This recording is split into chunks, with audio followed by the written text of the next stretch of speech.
प्रिय छात्रों, स्वागत है आप सभी का एक बार पुनः हमारे YouTube चैनल पर। छात्रों, इस चैनल पर हम कक्षा 9वीं की गणित का पहला अध्याय पढ़ रहे थे।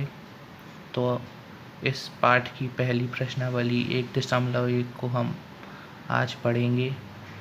तो पहला प्रश्न है, क्या 0 एक परिमेय संख्या है? क्या आप इसे P/Q के रूप में लिख सकते हैं, जहाँ P और Q पूर्णांक हैं और Q 0 के बराबर नहीं है? तो क्या 0 एक परिमेय संख्या है? तो क्या आप इसे P/Q के रूप में लिख सकते हैं? तो यहाँ पर हम उत्तर में लिखेंगे, चूँकि हम जानते हैं परिमेय संख्या को P/Q के रूप में लिख सकते हैं जहाँ Q 0 नहीं हो। जैसे 0/1, यहाँ पर 0/1 को देखिए, यहाँ पर जो Q है, Q वो 0 के बराबर नहीं है। तब हम कह सकते हैं कि हाँ, 0 एक परिमेय संख्या है और हम इसे P/Q के रूप में लिख सकते हैं। जैसे 0/1, जहाँ 1 0 के बराबर नहीं है। तो इस प्रकार से हमने इसका उत्तर दिया। क्या 0 एक परिमेय संख्या है? क्या आप इसे P/Q के रूप में लिख सकते हैं, जहाँ P और Q पूर्णांक हो और Q 0 के बराबर नहीं है? तो हमने 0/1 लिया, जहाँ पे 1 0 के बराबर नहीं है। इस कारण यह सिद्ध होता है कि 0 एक परिमेय संख्या है। इसीलिए हमने यह उत्तर लिखा कि हाँ, 0 एक परिमेय संख्या है और इसे हम P/Q के रूप में लिख सकते हैं। जैसे 0/1, जहाँ 1 0 के बराबर नहीं है। अब चलते हैं दूसरे प्रश्न पर। तो दूसरा प्रश्न है, 3 और 4 के बीच 6 परिमेय संख्याएं ज्ञात कीजिए। तो हमें 3 और 4 के बीच 6 परिमेय संख्याएं ज्ञात करनी है। इसीलिए हम उत्तर में लिखेंगे या फिर हल। तो हम हल में लिखेंगे। सबसे पहले लिखेंगे हमें 3 और 4 के बीच 6 परिमेय संख्याएं ज्ञात करनी है। तब यहाँ पर 6 संख्याएं ज्ञात करनी है। तो यहाँ पर जो पूछेगा कि 5 संख्याएं ज्ञात करनी है, 6 संख्याएं ज्ञात करनी है, या फिर जितनी भी संख्याएं ज्ञात करनी हो।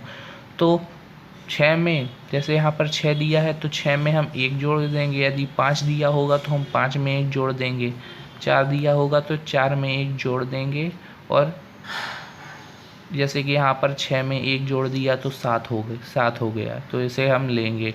अब 3 और 4 के बीच 6 परिमेय संख्याएं बराबर, तो 3 के अंश और हर में 7 का गुणा कर देंगे और 4 के अंश और हर में भी 7 का गुणा कर देंगे और ये लिख देंगे। फिर जितना आएगा उसे लिखेंगे। तो इन दोनों के बीच 6 परिमेय संख्याएं ज्ञात करना। अब देखिए, यहाँ 21 से 28 तक के बीच 7 का अंतर है। तो हम लिख देंगे 22/7, 23/7, 24/7, 25/7, 26/7 और 27/7। तो ये कितनी परिमेय संख्याएं हो गई? 1 2 3 4 5 6 6 परिमेय संख्याएं हमें क्या ज्ञात करनी थी? 3 और 4 के बीच 6 परिमेय संख्याएं ज्ञात करनी है। तो यह एक विधि, आप इसे चाहें तो नोट कर सकते हैं। तो इसी प्रकार से सवाल नंबर 2 पूरा होता है। अब प्रश्न नंबर तीसरा है कि 3/5 और 4/5 के बीच 5 परिमेय संख्याएं ज्ञात कीजिए। तो हमें 3/5 और 4/5 के बीच 5 परिमेय संख्याएं ज्ञात करनी है। तो मैं यहाँ पर लिखेंगे हमें 3/5 और 4/5 के बीच 5 परिमेय संख्याएं ज्ञात करनी है। तब हम 5 में 1 जोड़ देंगे। जैसे कि मैंने आपको बताया था पहले कि जो भी यहाँ पर संख्याएं ज्ञात करनी दी होंगी उसमें हम 1 जोड़ देंगे और वो जितना आएगा हम उसे लेंगे। और फिर यहाँ पर 3/5 और 4/5 के बीच 5 परिमेय संख्याएं लिखकर बराबर 3/5 में 3/5 के अंश और हर में 6 का गुणा कर देंगे और इसी प्रकार से 4/5 के अंश और हर में भी 6 का गुणा कर देंगे और इन दोनों के बीच हमें 5 परिमेय संख्याएं ज्ञात करनी है। तो यहाँ पर इन दोनों का गुणा कितना आएगा 18/30 और 24/30 और इनके बीच हमें 5 परिमेय संख्याएं ज्ञात करनी है। तो 18 और 24 के बीच कितना अंतर होगा 19/30, 20/30, 21/30, 22/30, 23/30। तो हमें ज्ञात करनी है 3/5 और 4/5 के बीच 5 परिमेय संख्याएं ज्ञात करनी थी।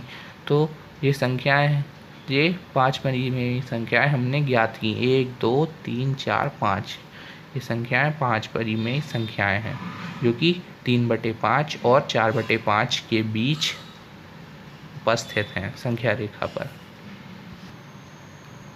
अब आते हैं अगले सवाल नंबर 4 पर। तो सवाल नंबर 4 में है कि दिए गए कथन सत्य हैं या असत्य हैं, कारण सहित अपने उत्तर दीजिए। तो पहला प्रश्न है प्रत्येक प्राकृत संख्या एक पूर्ण संख्या होती है। तो यहाँ पर देखिए कि प्राकृत संख्याएं वे होती हैं जो 1, 2, 3, 4 से लेके अनंत तक जो भी संख्याएं होती हैं उन्हें हम प्राकृत संख्या कहते हैं। और पूर्ण संख्याओं में हम शून्य को भी सम्मिलित कर लेते हैं और शून्य से लेके अनंत तक जो भी संख्याएं होती हैं उन्हें हम पूर्ण संख्याएं कहते हैं। तो यहाँ पर हमसे पूछा गया है कि प्रत्येक प्राकृत संख्या एक पूर्ण संख्या होती है। तो यह इसमें हम उत्तर लिखेंगे कि यह कथन सत्य है क्योंकि सभी प्राकृत संख्याएं पूर्ण संख्याएं होती हैं। तो इसी प्रकार से ये आपको समझ में आया होगा। अब सवाल नंबर दूसरा है कि प्रत्येक पूर्णांक एक पूर्ण संख्या होती है। तो यहाँ पर हम जानते हैं कि पूर्णांक ऋणात्मक और धनात्मक संख्या रेखा पर ऋणात्मक से लेकर धनात्मक तक की संख्याओं को हम पूर्णांक कहते हैं। और पूर्ण संख्याएं वे होती हैं जो शून्य से अनंत तक होती हैं, यानी कि उनमें शून्य से लेकर धनात्मक के अनंत तक जो भी संख्याएं होती हैं उन्हें हम पूर्ण संख्याएं कहते हैं।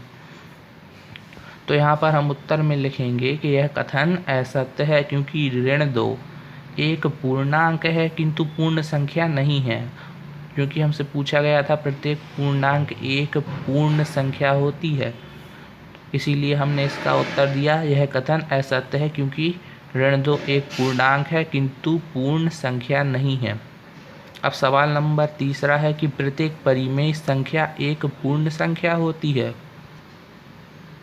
तो इसके लिए यहाँ पर देखिए कि परिमेय संख्याएं क्या होती हैं जिन्हें हम p/q के रूप में लिख सकें और जहाँ q 0 के बराबर नहीं हो, जैसे 1/2, 3/4, 5/6 इसी आदि। और पूर्ण संख्याएं वे होती हैं जो शून्य से प्रारंभ होती हैं और अनंत तक जाती हैं। तो हम इसके उत्तर में लिखेंगे कि तो हमें दिया गया था कि सबसे पहले प्रत्येक परिमेय संख्या एक पूर्ण संख्या होती है। तो हम उत्तर में लिखेंगे यह कथन असत्य है क्योंकि 1/2 एक परिमेय संख्या तो है किंतु पूर्ण संख्या नहीं है। तो एक बार आप इसे चाहें तो नोट कर सकते हैं।